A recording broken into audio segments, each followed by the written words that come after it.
Jamie, thank you so much for agreeing to do this interview. You are one of my favorite people in the cannabis industry. And when I talk to other people, everyone has really great things to say about you. I'm most fascinated with how you went from being a hedge fund manager, a money manager like me, to suddenly being the head of strategy and M&A at AYR Wellness, and then how your role in Mercer Park Brands and Glasshouse, and now being on the board. And I'm just fascinated on that journey. And I think that I can learn a lot, and others can learn a lot from the different hats you've worn and their differences and similarities. So thank you so much for just agreeing to do this interview with me. Absolutely, Aaron. Glad to be here. And you've become someone with a following in your own right as one of the most famous cannabis folks on Twitter. So I feel like I'm talking to a celebrity as well. What I've always dreamed of. It's what I've always dreamed of. So, okay, so we're going to go back in time. It's 2014. You're the founder and chief investment officer, Pacific Grove Capital, $300 million hedge fund. What's your strategy? What are you doing in 2014? Yeah, so it's probably worth talking about my history prior to that point, because no one starts a hedge fund right out of the gates without having some type of history or edge or something that they Does it start with you being a Buffalo Bills fan? Everything starts. That started at birth, like every other person that was born in Buffalo, and has continued on mostly through a torturous path with some glimmers of hope along the way. But yes, that's where it started. So prior to starting Pacific Grove Capital in early 2014, I was fortunate to be part of two large hedge funds, both with very different strategies earlier in my career. The first, right out of business school, was when I joined Watershed Capital, which had recently spun out of Farallon, which is probably the largest hedge fund in the Bay Area. And it was a very interesting time because Watershed, I would characterize it as a special situations fund that mostly focused on distressed debt and credit opportunities with some value in special situation equities.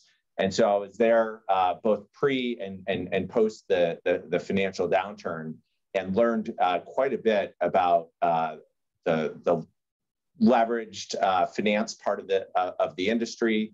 Looked at opportunities long and short in the credit spectrum. And I've always been a big believer that those that really understand the intricacies of a company's cash flow generation, capital structure, and balance sheet are oftentimes the best equipped to run financial analytics around any type of investment. And so I spent about 4 years there, and I was starting to work on more of the equity opportunities. And to further my career, I wanted to move towards a more equity-oriented fund. And I was fortunate to get connected with a group called Scout Capital. At the time, they were just based in New York, but they had an interest in opening an office in the Bay Area. And so I moved to New York for about 10 months, and then came out with the founder, Adam Weiss, to help build out the Bay Area office. And we kind of took that from 3 or 4 people to 14 people, and the fund grew along the way from about $1 billion to $7 billion. So it was a fund that had a 15-year track record of about 15% returns over that period of time. We're in a very concentrated portfolio of equities, typically 20 or 25 positions, and really looking for business and industries undergoing transformative change that were pretty misunderstood in high quality companies. And our view was, if you could find companies and industries that had a lot of growth with good management teams that had some type of inflection over a couple-year period, if you're not quite right, you're probably still going to make positive returns or not terrible returns, because the businesses had organic growth and we're buying them at a somewhat reasonable valuation. But if they had a transition, let's say software moving from license to subscription, or restaurants moving from company-owned to franchised, we're looking for these business model upgrades that were going to result in better stability of financials and cash flows, and oftentimes multiple expansion backed by good jockeys. And that was like the trifecta of opportunities that we really looked for. And so that was a very powerful part of my investment journey and something I really enjoyed. But as we moved from $1 billion to $7 billion, your ability to find those misunderstood opportunities became a little bit tougher because of the liquidity, profiles of trying to find companies that were trading 20, 30, $40 million a day. And it really pushed us up market cap. And so we had a great run. Adam White's one of the founders, decided he wanted to retire at the top and move on to some other things in life. And so we returned capital in the beginning of 2014, at the peak coming off of a great year. And so at that point, I really had to think, do I want to go and join another bigger fund or even sort of the next version of Scout, which is called Hedge Capital. And there's a bunch of really talented people that I like and respect. But I always had an entrepreneurial, bug. I went to Stanford for business school, watched a lot of my classmates have a lot of success with entrepreneurial ventures and technology or other industries. And I really liked the management and leadership and cultural aspects of managing people, managing incentives, managing risk, and really helping to build a firm. And so I decided to go at it alone. I built a team of 7 people out of the gates. And my pitch to investors was I was trying to build Scout Capital circa 2010, when it was still $1 billion and where we could still really focus on a lot of these small to mid cap opportunities that had the transformative changes and were a little bit more under the radar. And, it did help that Scout had a really good reputation. I'd performed well there. And as you know, getting past that first $100 million of capital feels like a Herculean task. And we were fortunate to get off to a really good start from the fund. We got above 100 million within the first 3 or 4 months and got to about $300 million within the first 12 months. So we built a really nice organization. We got off to a really good start from a return perspective. And I was able to focus on some of those under the radar opportunities, both from an industry and a company perspective. So you're one of the first, if I have it correct, to take an interest in Spax, which are special purpose acquisition corporations, kind of like a reverse of an IPO, where you get the money and then you find a private company. You were one of the first to look at that before it was fashionable. What did you see with Spax and what was your strategy at the time? Sure. So I first looked at Spax actually back in 2008, when it was a very different investment vehicle and where I only started looking at it when there was massive liquidations in all asset classes and sectors. And at that point in time, I had a pretty negative view on Spax and the management team and the structure, but they were trading at such a discount to cash value. There are some interesting opportunities just from a yield to liquidation perspective. But really didn't look at them again for the most part between 2008 and 2012 or 13, when there started to become a couple new SPACs with a better structure that was very favorable to investors in the SPAC vehicle. And when I started Pacific Grove, I started seeing a resurgence in the vehicle. And so we did our homework on the structure, and where we thought the interesting opportunity is that you started seeing really high quality management teams or board members or folks that had had success deep in a vertical or as a general private equity investor. And the SPAC structure provides downside protection to the investors in the SPACs. So basically you put your $10 in the IPO, you're typically getting a share and a warrant. The cash from the SPAC is held in escrow and earns interest. And then the warrant, which you're effectively getting for free, can oftentimes be worth $1 or $2 if a deal is consummated. And so if a deal trades well, the stock could go to 11 or 12 bucks, the warrant could be worth a couple bucks, and you could be sitting on a 30 or 40% gain with something that literally has no downside risk and in fact will generate some interest income along the way. So it was the only investment product in my entire industry, in my entire career, where there was pretty much perfect downside protection, given that the cash was held in short-term treasuries. And there was a lot of upside if some of these high-quality management teams were able to consummate a successful deal. So I decided to start deploying some of the capital from the fund in SPACs. And as the industry continued to grow and we had success and got our feet under us a little bit more, we decided to raise what I believe was the first dedicated SPAC fund. And for as much as limited partners and family offices say they want unique, off-the-run, differentiated ideas, I pounded the pavement so hard, and we had ridiculously good returns. And I think I raised a total of $40 million for the SPAC fund, despite being up, massive returns. And so that was a bit of a frustration, for me. And as I started thinking how to scale my own organization, I think that was one of the signals of like, hey, this is going to be really hard to turn this into like a great business that has sustainability over time. The hedge fund industry had been maturing. And that was one of those signals that, hey, the long short business, investing in consumer and tech and financials, like they're kind of a dime a dozen. There's a lot of people out there that are doing that. I found a niche that was, very interesting and didn't have a lot of competition, but the investors also weren't familiar with it. And so therefore they weren't willing to write checks. And so I started getting a little bit,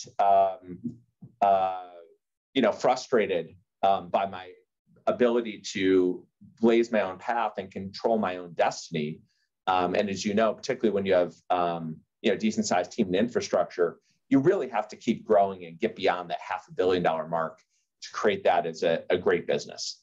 So that I think opened my mind, to other opportunities. And it was right at the time when I had a personal experience in cannabis, when I was, figuring out the wellness impacts of that. And when the industry started to emerge as an investment vehicle that I think took me on the next stage of my journey. So I want to know so mine, as I've shared with others, I've suffered on and off with insomnia, and cannabis, when I go through one of these bouts, has radically changed my life, being able to sleep. I'm curious how cannabis entered your life, at least personally, and then when you started looking at it from a business perspective or an investor perspective.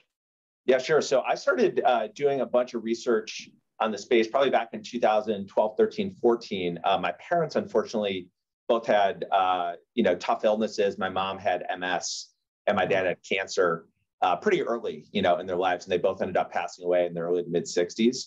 And so, as they were going through the different cocktails of Western medication and chemo and complications from a lot of the side effects, I really started looking into cannabis out of desperation because nothing else was working. And, being out in the Bay Area, a few people had, referred me to some combination of CBD and THC. It was funny. My mom didn't have much pushback. I think I learned at a Christmas party from my aunt that she'd actually run away to Woodstock and may have switched colleges a few different times along the way. My dad was a hardcore athlete, quarterback and baseball player at Cornell, and what wasn't quite, his quite as, didn't have quite the same acceptance.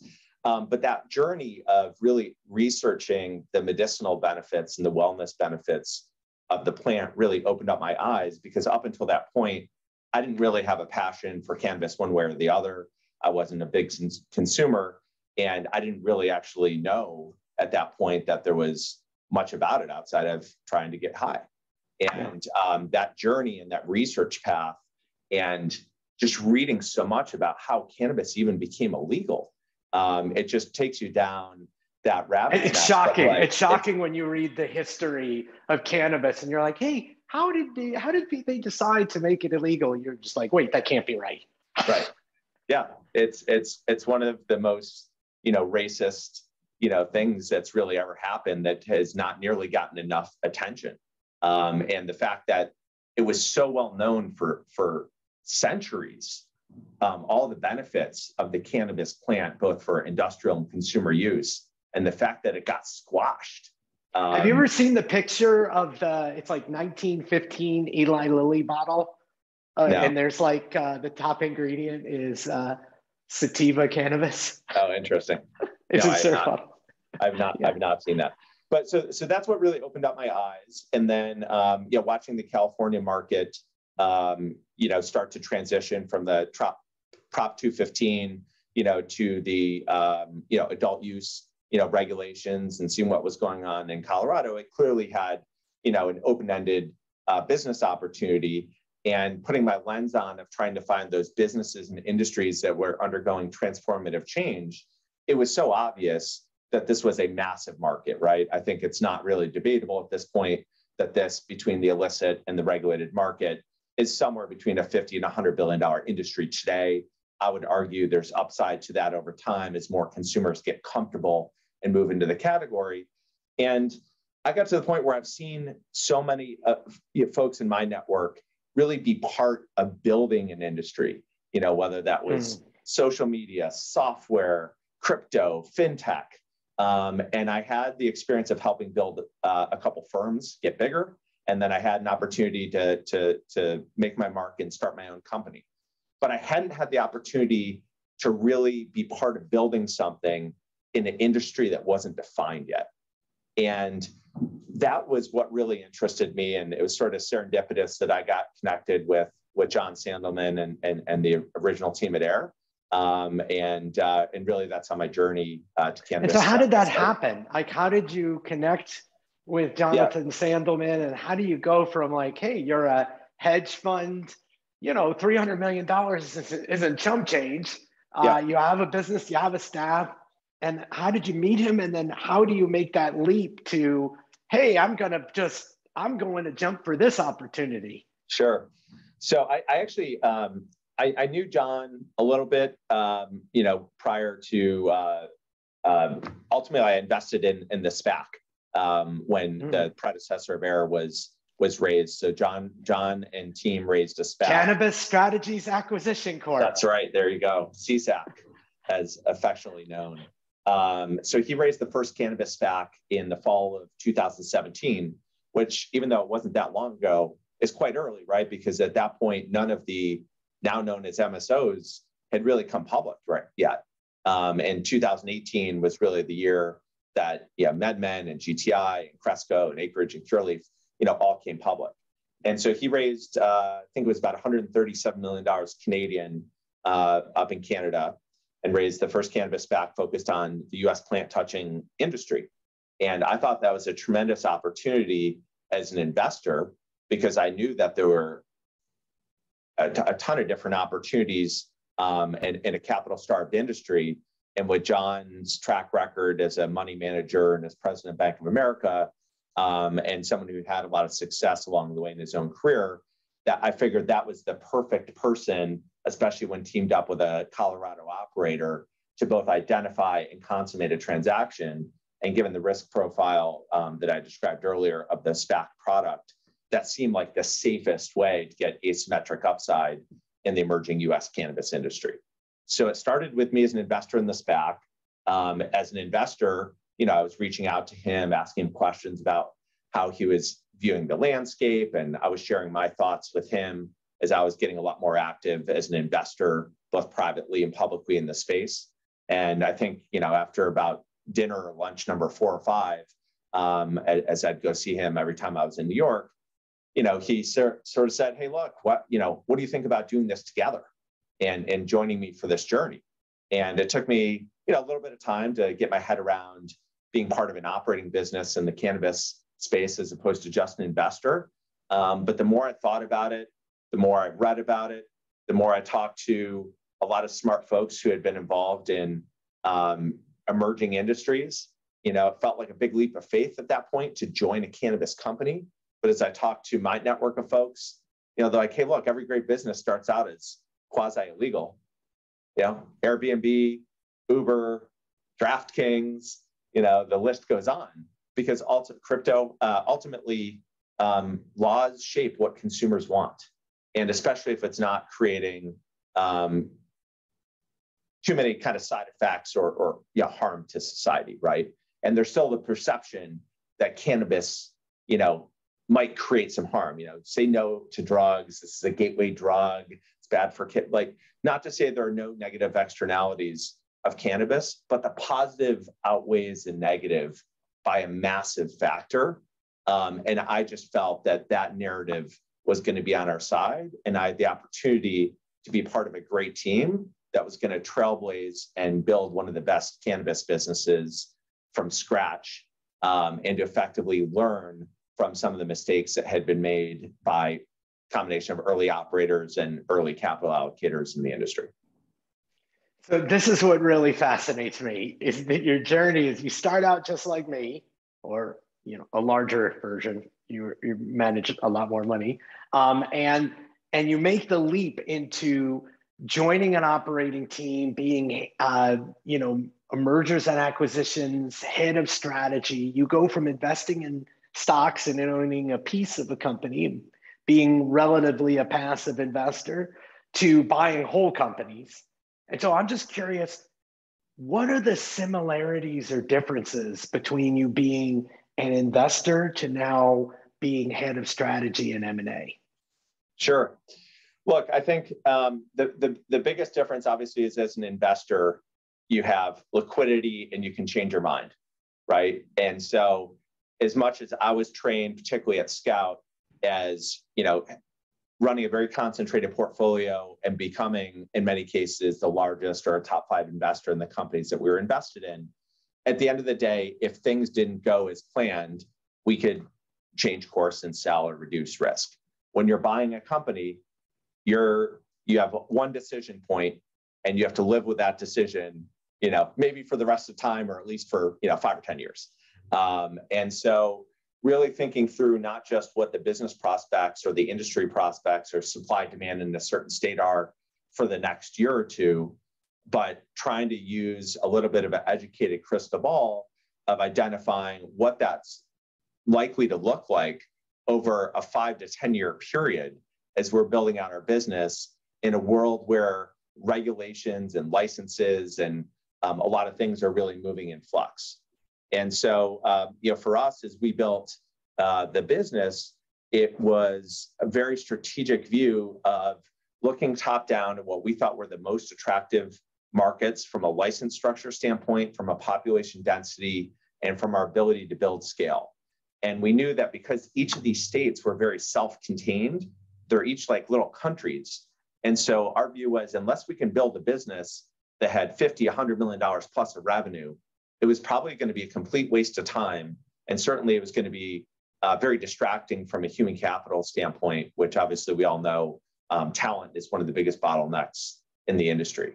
So we stayed pretty laser focused on the markets that had a lot of density, had some prospects of moving from medical to adult use, or had a very vibrant medical market, and where you could build enough scale to build the size business that we could provide the resources and marketing and supply chain support to be a leading competitor and build a company that had strong margins from a strong foundation.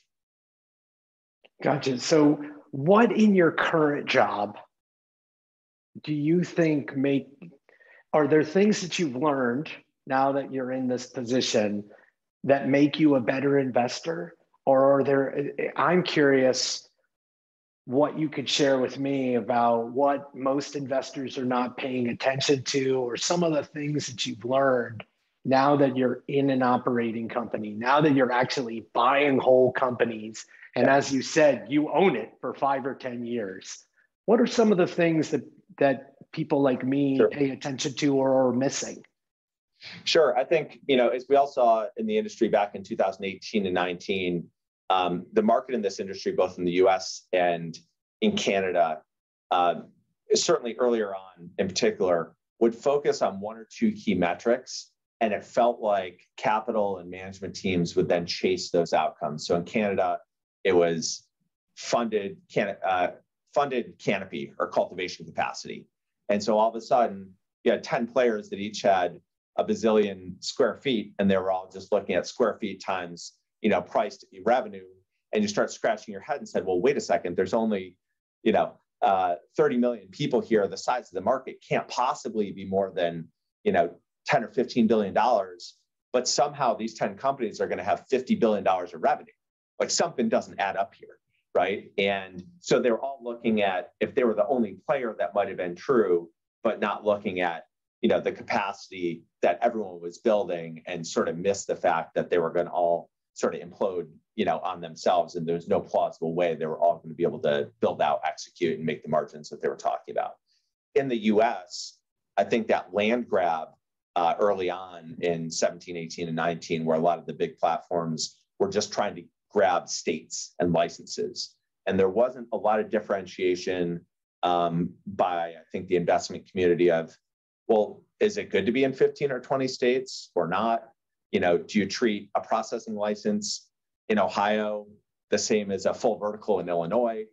So all things are not created equal. And even having the same dot on the map in a state is not created equal. And I think the market is getting a little bit more sophisticated on that front.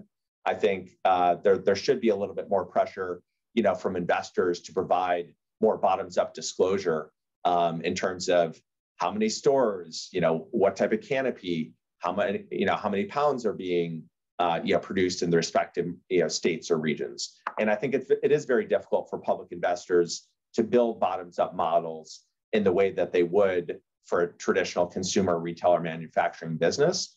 And I think the onus is on all of us, both from the company, the sell-side research, and the buy-side investor side, to raise the bar, because we all know at some point in the next couple of years, we're going to be talking to the Fidelities of the world and the T. Rows and the Farallons.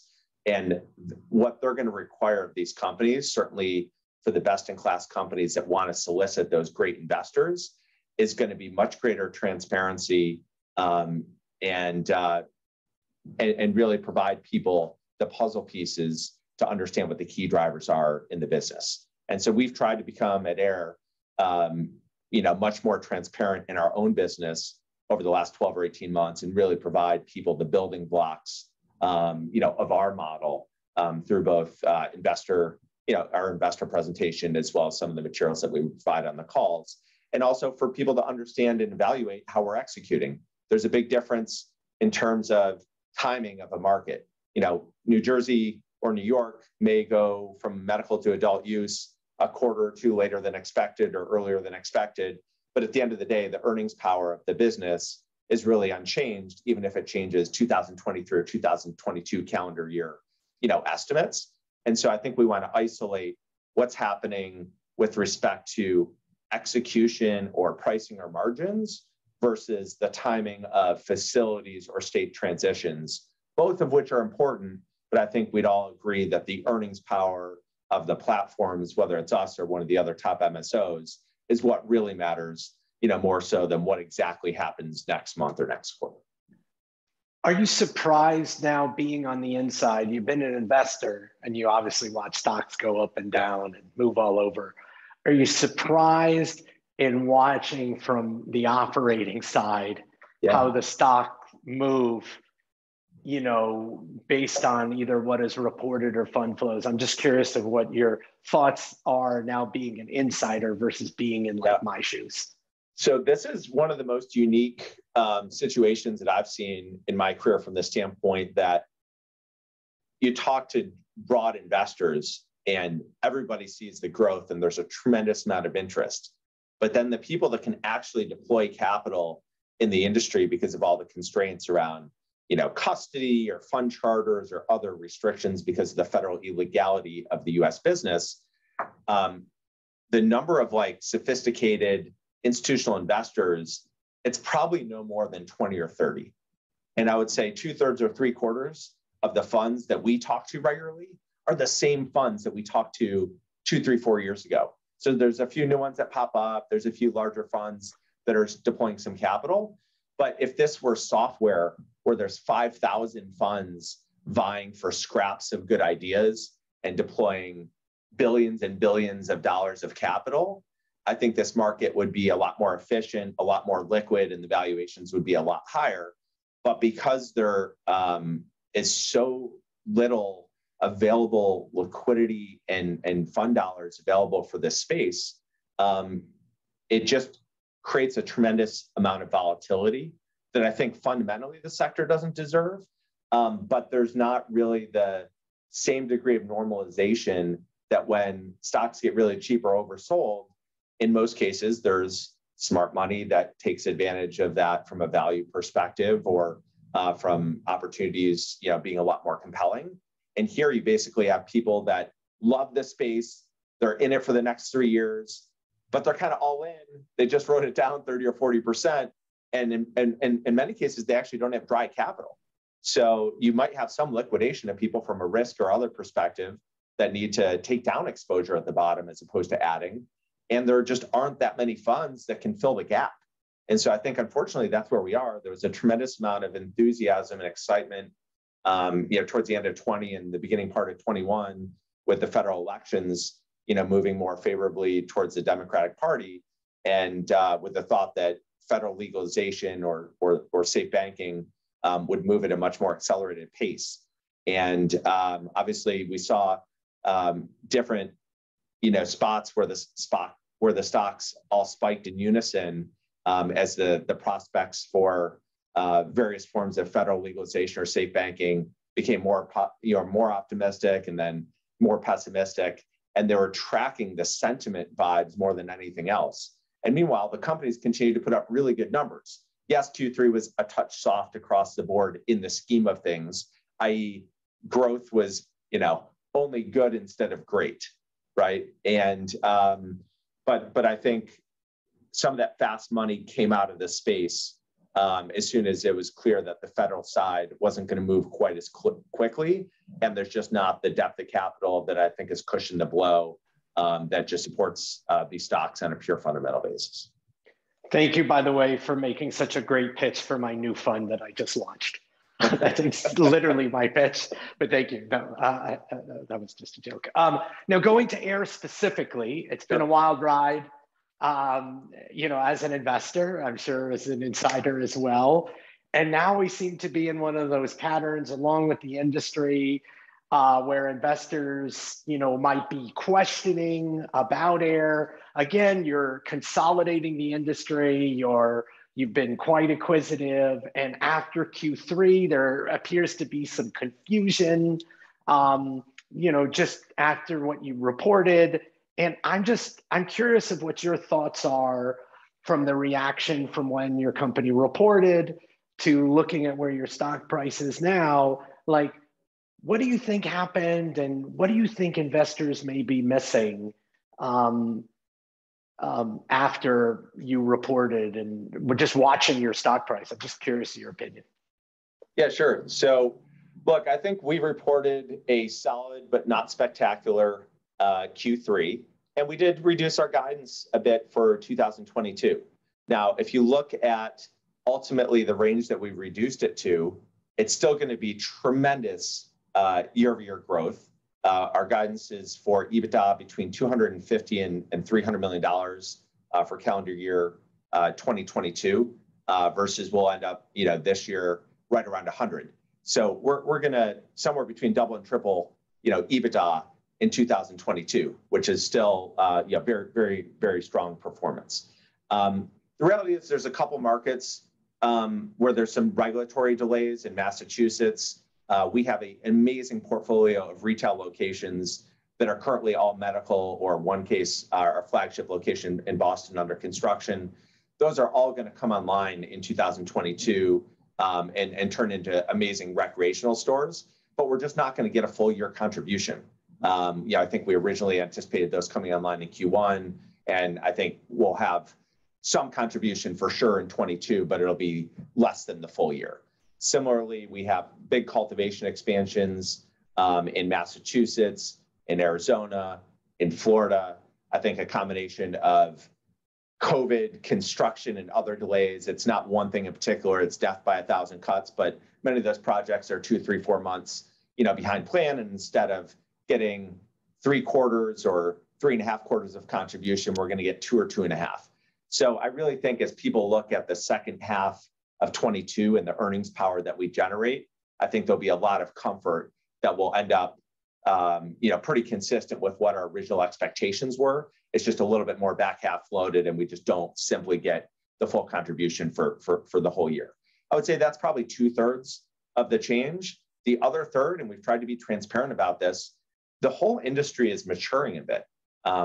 There is some pricing compression in the wholesale and the retail business. It's not unique to AYR. I think we're holding our own and taking some market share and cushioning the pricing because of the quality of the products that we're producing.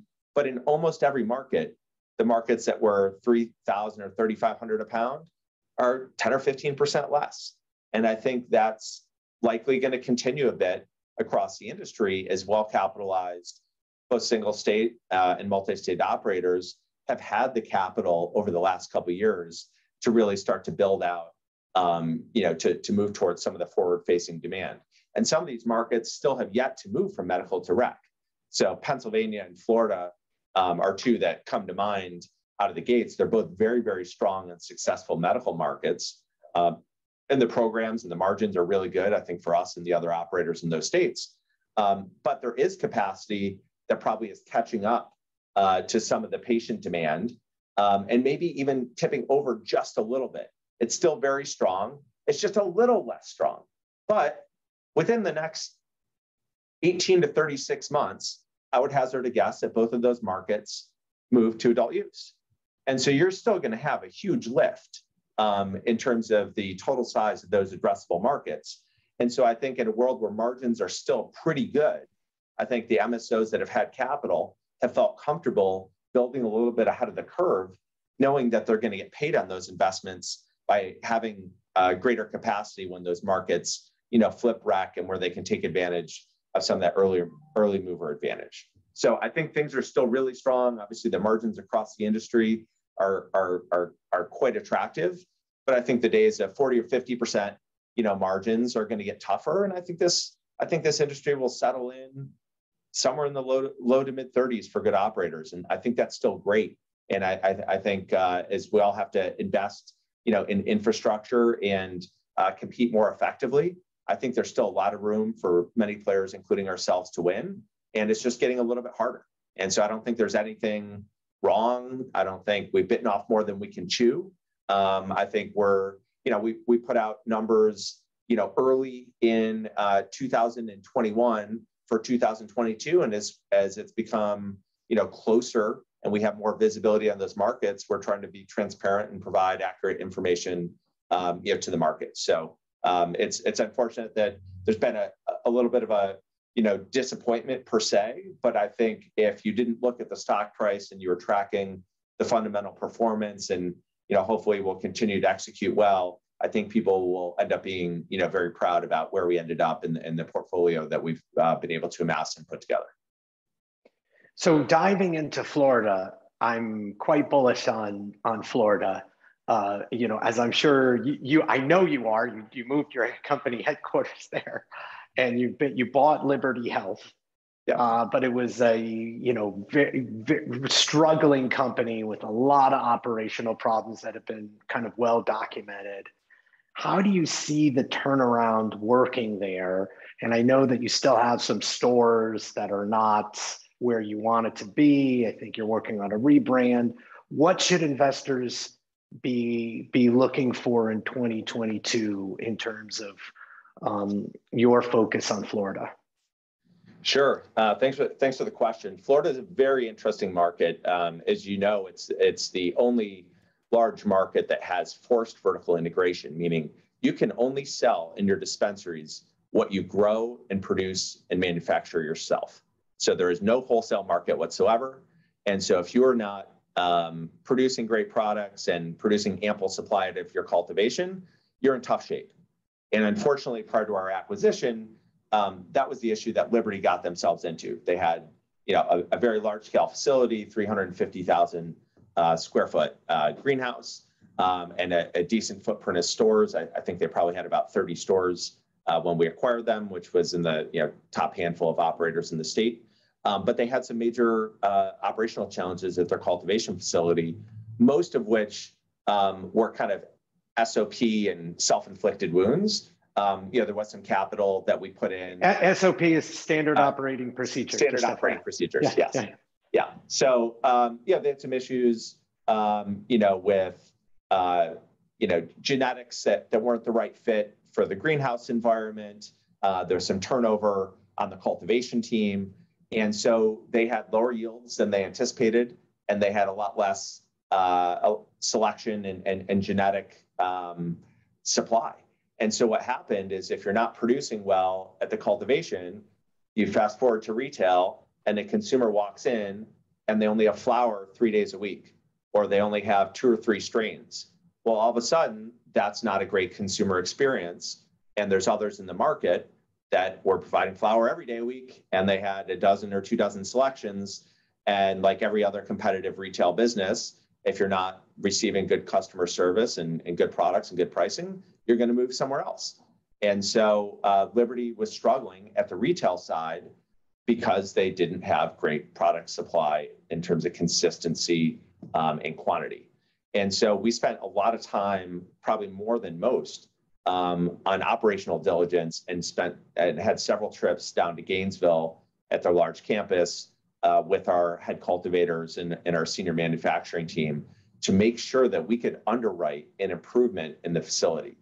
And the minute that we closed, we had our game plan ready and we were off to the races. We did put some capital into the building to partially enclose some of the rooms. We cleaned out the mom and veg room. We brought in some new genetics. And you can start seeing the results if you follow the state level OMMU data, which is... Yeah, you can see it in the data that went from when you acquired it, the improvement. The trailing 4-week supply or sell-through of both oil and flower is, depending on the week and the month, 2, 3, 4 times better than it was in January or February prior to our acquisition. It's not linear. It's not a straight line. I think there's some things that we learned by managing the facility through the summer, which is the most challenging time in Florida, given the humidity. But I would say we are on track or better than on track relative to our expectations. And people have to keep in mind that, our store productivity is still well below average and obviously well below some of the top folks in the game, like Trulieve. So, Liberty historically has been in the ballpark of $2 or $3 million per store. I think Trulieve is $8 to $10 million per store. Many of the other, top operators at $4 or $5 million a store. Our view was we wanted to continue to push out and roll out additional stores even before all of the cultivation was exactly where we want it to be, because we do think there's a little bit of a land grab in the state. There's unlimited dispensaries per operator, but there's only 21 or 22 operators. And a lot of the jurisdictions and towns and counties are putting in place zoning or other soft or hard caps that are going to limit the number of stores in these jurisdictions. So our view is we really want to push out our footprint. We think there's an opportunity for 80 stores in the state. I think we have another 15 leases signed on top of the 45 or 46 we have today. And we really want to build out our retail footprint as we continue to improve the cultivation and the supply. And we are intending to flip the flag from Liberty to AYR Wellness in the first half of next year. We wanted to wait until we had the product quality and selection where we wanted it to be, so that it wasn't just a new banner, but it was a new experience. It stood for what AYR is proud of, which is being one of the highest quality operators in each state. And I think the product quality and selection is improving dramatically. And I think by the time we get 3, 4, 5 months out, which is going to coincide with when we, are flipping the flag, I think it'll really be great for both consumers and investors. So in terms of, as an investor, what to expect, the strategy is, and this is what I know. I know this for a fact, is a lot of people focus on the federal legal status and legislative movements, and they focus on the state level. But one of the most remarkable things is how little is said on local municipal rules, and how nothing of federal illegal status or even the state basis is going to change the local control of where and how cannabis can be sold. And this is like, how many dispensaries are there in Boston is like a great example. And that however long it takes you to build in, get that store, I think you're right next to the Apple store, if I'm correct. Yes. You just won't be able to get the control here in Santa Barbara. This is the thing I tell people about Glasshouse, which we'll get to in a second. UCSB has like 30,000 students. There's going to be one dispensary next to it. Yeah. There's going to be 5 dispensaries in all of Santa Barbara County, and they won't let anything else in. Yeah. And what's exciting about Florida, I'm going to put words in your mouth, and I own some other companies that are, in Florida for this very reason, is it's so exciting because you have many of these towns and municipalities only allow a certain amount of dispensaries, and then that's it. And yet you have a market, there's like 640,000 medical marijuana patients in a 21.5 million population. When that goes legal, it's going to be what? I don't know, 20% of the population. And then you have 100 million tourists. Right. So if you don't have many people don't realize this, if you don't have a medical marijuana card in Florida, you can't go in the store. And it costs like $200 or $300. It's a little annoying. I've had people that I've talked to who said their doctor won't recommend it because they're old school or whatever. So there is kind of a hurdle. And so you could make a case that 640,000 medical marijuana patients could go up 10x. Right.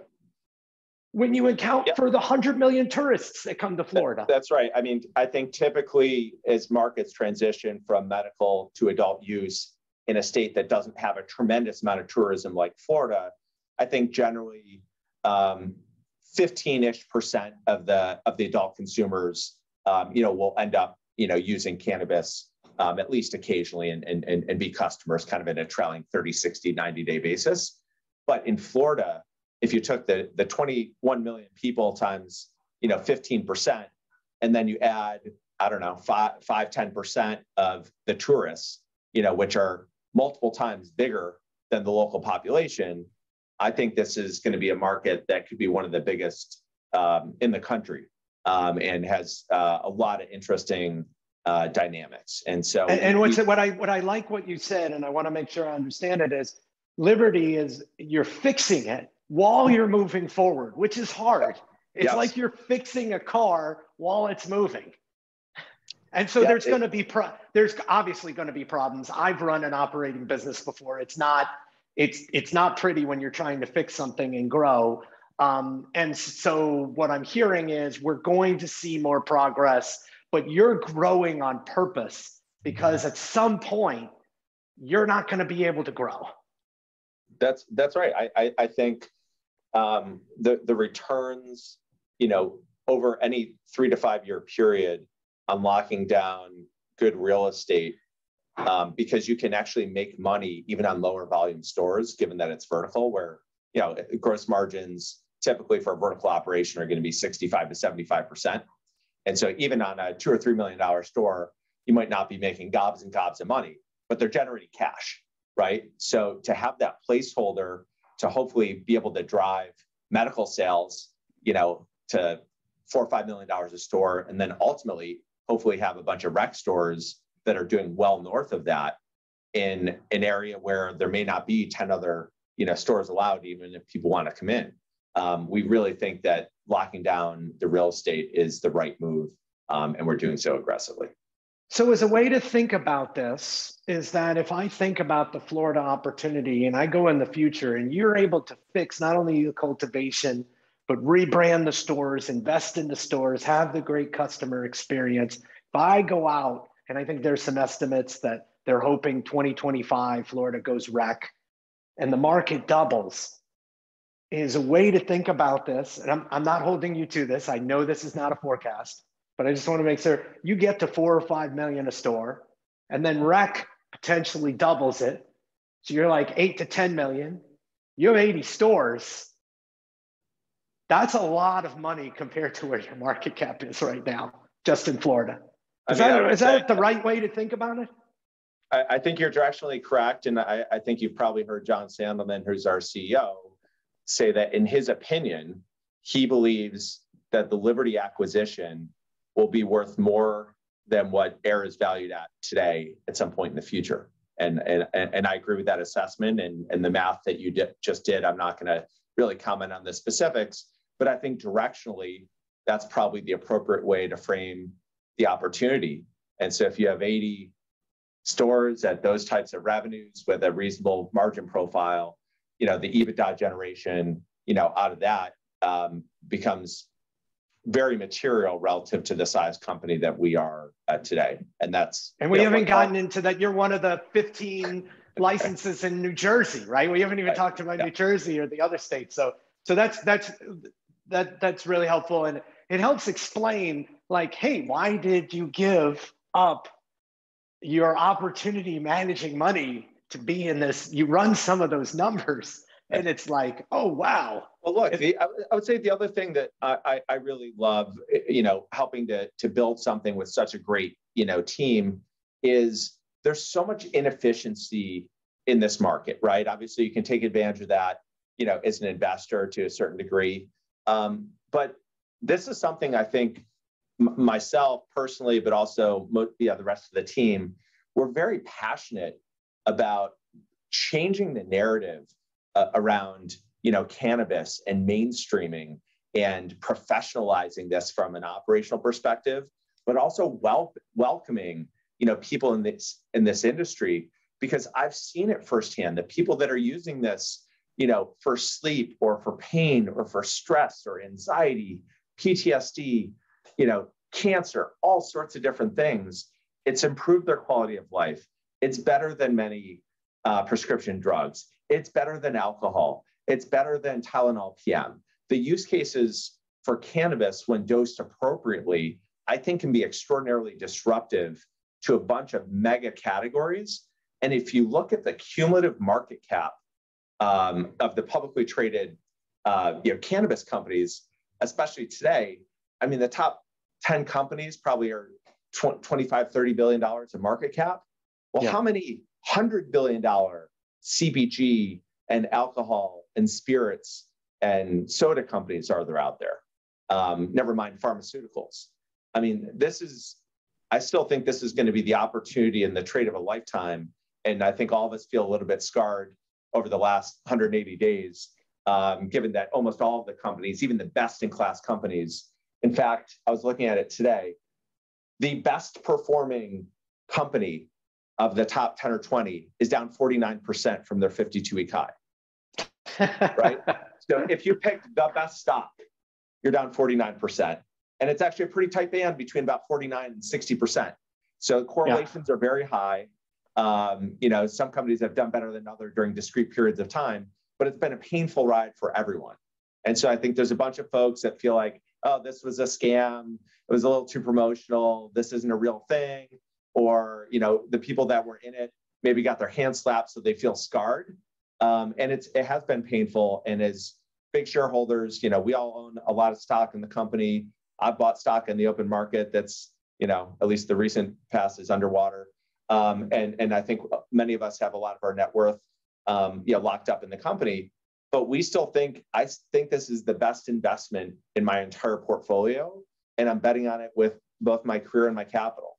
No one at AYR on the management team has sold a share of stock since we became a public company. No senior people have left.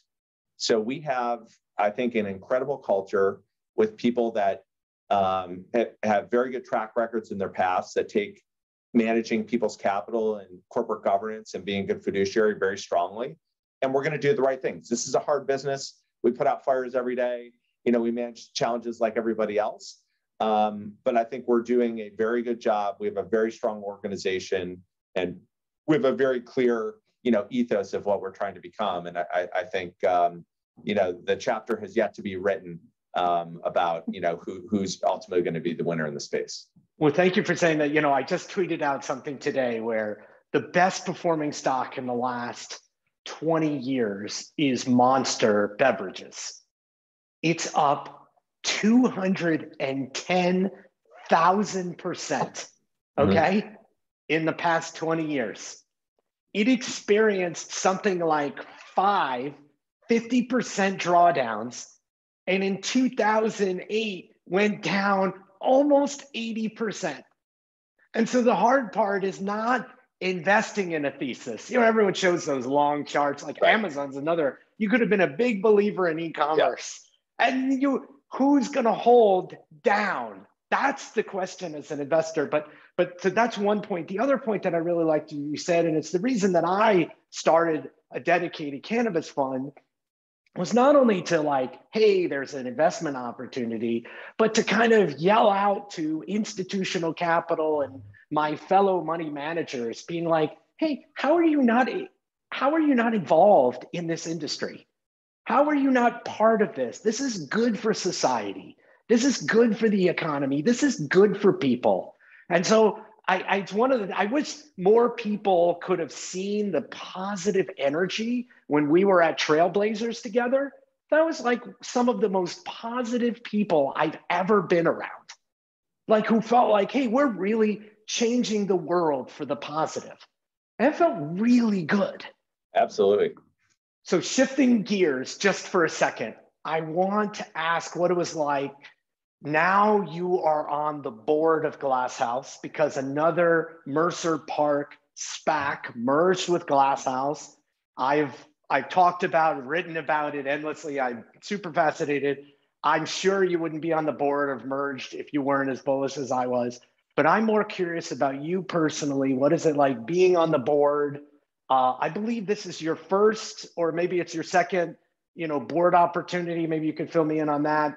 But I'm curious of what it's like being on, again, I'm curious of your pathway from like money manager to like all of a sudden you're this corporate bigwig who's now on board of directors.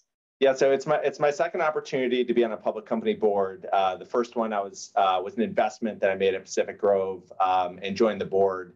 And we recently consummated a sale of that business this summer. It was a business in the travel space. It was sort of an Airbnb for business to business. So basically a technology platform that enabled online and offline travel agents to source alternative lodging accommodations.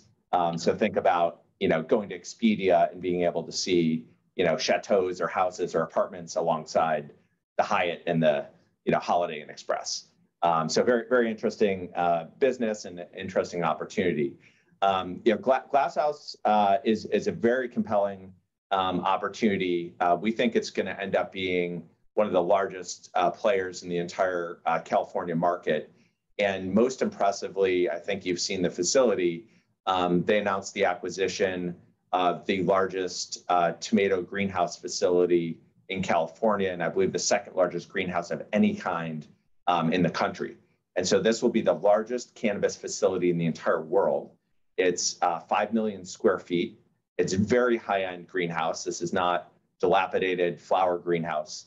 This is state-of-the-art tomato greenhouses that we're selling, produce to Costco and Trader Joe's and Whole Foods. And it's right down the street from where Glasshouse has their existing 500,000 square foot greenhouse facilities. And so the combination of the asset, the gentleman whose family has built and owned that business for about 20 years, and Graham Farrar, who we think is one of the best operators and cultivators in California, led us to make that investment and believe that it could be the preeminent brand platform in the entire state and have some interesting optionality if and when interstate commerce ever comes to be.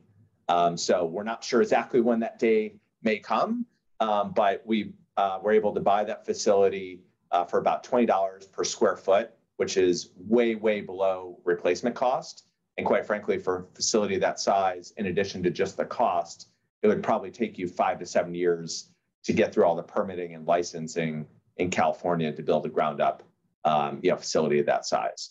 So the California market has been very challenging, as is well publicized. Flower pricing, has basically got cut in half over the last 9 months. And so all the more important to be the low cost producer of high quality cannabis in the state. We think the operating costs are going to be in the ballpark of $100 per pound.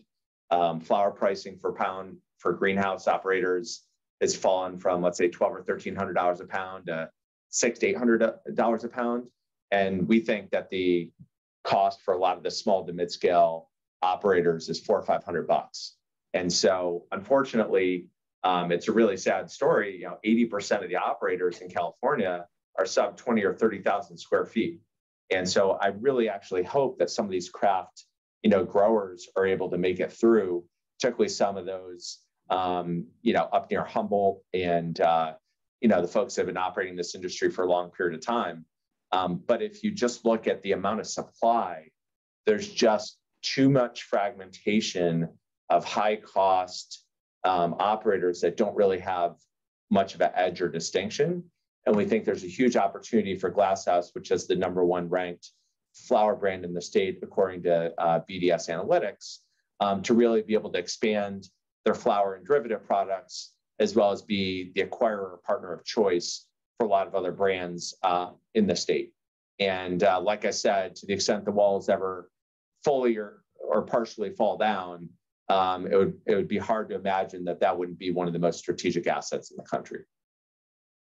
No, that's great. And in terms of where you're seeing, are you as the board member, do you see just you helping with your experience with M&A, with just strategy, with obviously everything you've seen with AYR, that's your role, just kind of like more consultative, or could you at this point they've really built out their team. They hired a guy named Eric Thorson, who I've known for quite a bit of time, who is at Harvest Health. He stepped into the M&A and corporate development seat. They just brought in a new CFO who's quite strong.